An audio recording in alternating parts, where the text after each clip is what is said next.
What if I told you that being perfect with your sleep habits is actually the very thing keeping you awake?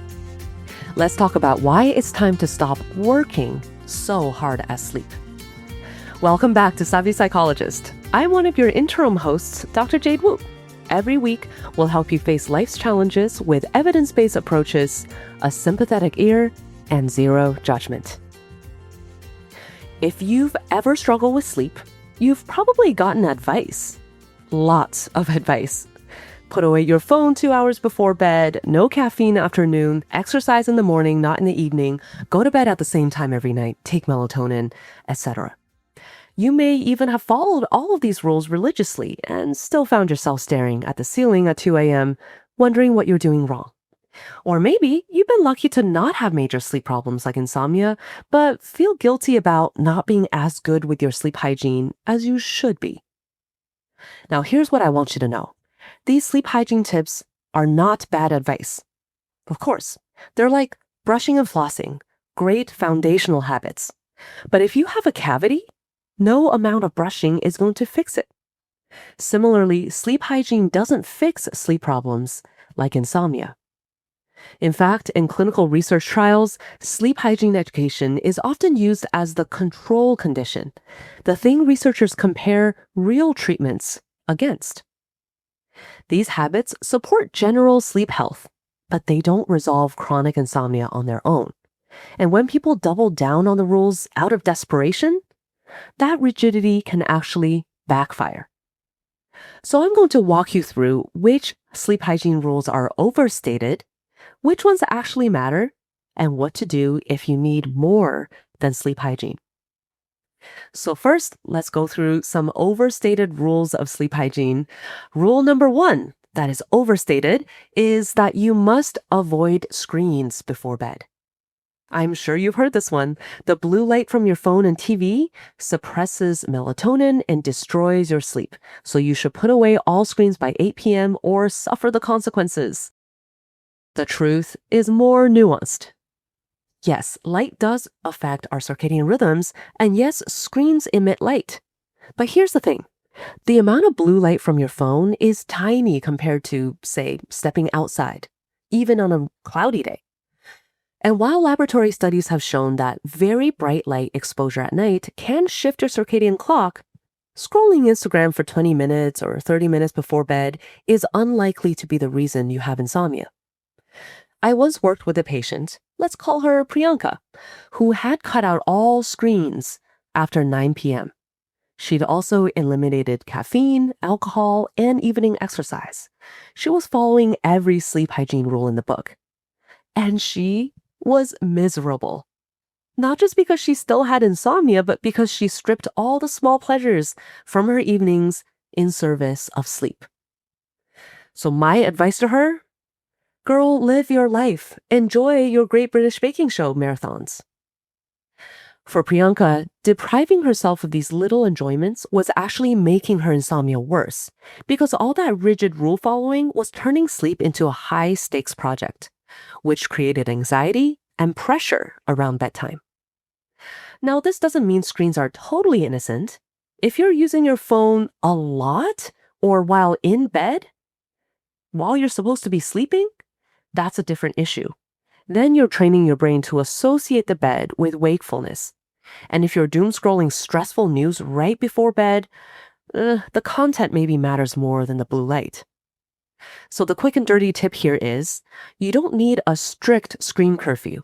What matters more is what you're doing on screens and where. Keep stimulating or stressful content away from bedtime and keep the bed itself just for sleep, not for catching up on emails. Okay, so that was overstated rule number 1, which was that you should totally avoid screens before bed. Now we know, maybe not 100%. Now let's move on to overstated rule number 2. Never exercise in the evening. This one is really good. This myth has been thoroughly debunked, but it persists somehow. The idea is that exercise revs you up, so doing it close to bedtime will make it harder to fall asleep. But the research says otherwise. A study of more than 12,600 people found that even moderate to vigorous exercise within 2 hours of bedtime was perfectly fine for sleep. In fact, exercise was associated with slightly more sleep and easier time falling asleep, probably because physical activity is generally good for our mental and physical health. And think about it. Between work, family obligations, bad weather, and the million other demands on our time, fitting in exercise is hard enough without also restricting when we're allowed to do it. If the only time you can hit the gym or go for a run is 7 p.m., do it. Your sleep will thank you for the movement, regardless of the timing. So the quick and dirty tip here is exercise whenever you can fit it in. The best time to exercise is whenever you'll actually do it. Okay, so we went over screens, exercise. Now for overstated rule number 3, melatonin will fix your insomnia. This is not so much a rule as just a common piece of advice now that melatonin has become wildly popular. In fact, sales increased by over 500% between 2003 and 2014 in the United States, and I think since then it's become even more popular. Walk into any pharmacy and you'll see an entire aisle dedicated to it. Here's what the science actually says. The American Academy of Sleep Medicine does not recommend melatonin for treating insomnia. It's not that melatonin is that dangerous, it's that it probably won't help with chronic sleep problems. Melatonin is actually a hormone that signals to your body that it's nighttime. It helps regulate the timing of sleep, amongst other things, not the ability to sleep. This is why melatonin can be useful for jet lag or shifting your sleep schedule earlier or later if you have a circadian disorder. But if your problem is that you're lying in bed unable to fall asleep or waking up repeatedly throughout the night, melatonin is not addressing the actual issue. And here's another concern. Because melatonin is sold as a supplement in the US rather than a medication, it's poorly regulated. Studies have found that the actual amount of melatonin in pills can be up to 5 times of what's listed on the label, and some products contain other compounds like serotonin that aren't supposed to be there.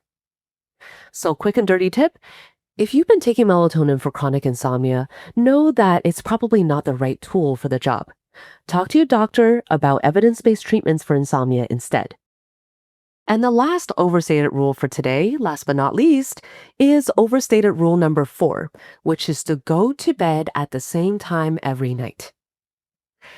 Now this one surprises people because it sounds so logical, right? Consistency is good, right? Well, here's the nuance. Having a consistent wake time is actually much more important than having a consistent bedtime. Your wake time anchors your circadian rhythm and helps regulate your body's internal clock. But going to bed at the exact same time every night, especially if you're not actually sleepy, can backfire. If you force yourself into bed at 10 p.m. because that's your regular bedtime, but you're just not sleepy, you'll end up lying there awake. And every minute you spend in bed not sleeping teaches your brain that the bed is a place for wakefulness, or even frustration and clock watching or anxiety. This is called conditioned arousal, and it's one of the biggest perpetuating factors for chronic insomnia. A better approach? Go to bed when you're actually sleepy.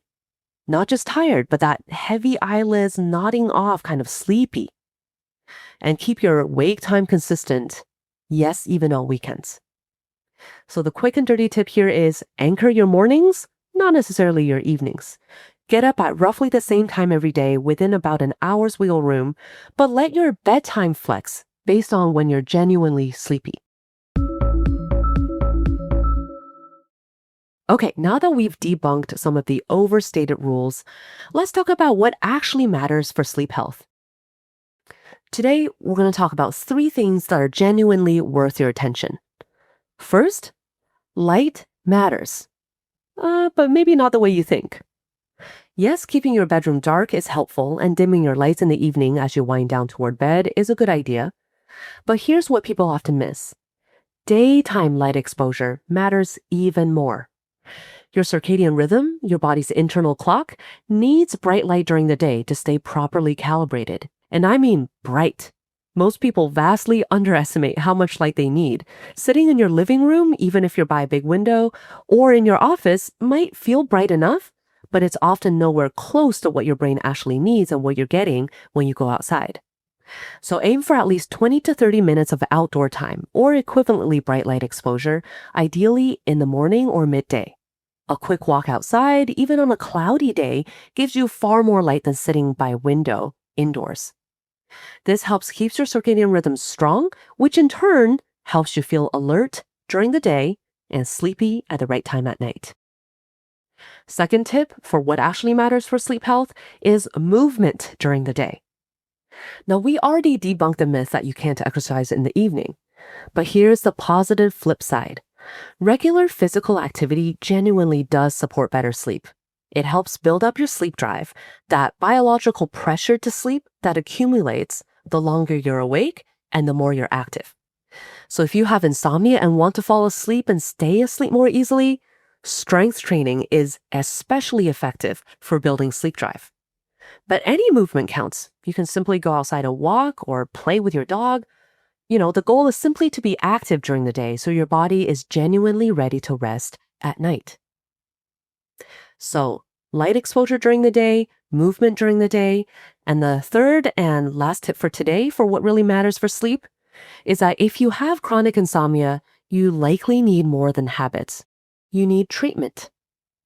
The real perpetuating factors behind insomnia are usually not having enough sleep drive built up when you get into bed and having too much arousal at night, especially arousal that's become conditioned to your bed and bedroom. That means your body just gets too revved up or your brain gets too revved up when you go to bed.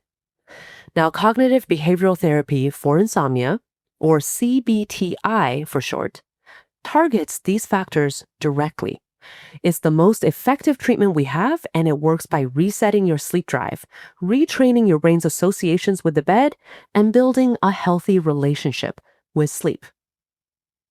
Sleep hygiene alone cannot do this deeper work. That's not a knock on sleep hygiene, it's just not what it's designed for.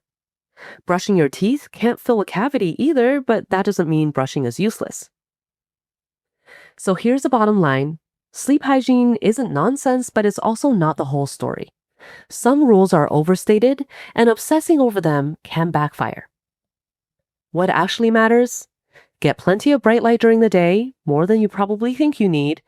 Move your body regularly, and if you're struggling with insomnia, consider doing strength training specifically. Keep your bedroom dark and your evenings dim. And if you've been doing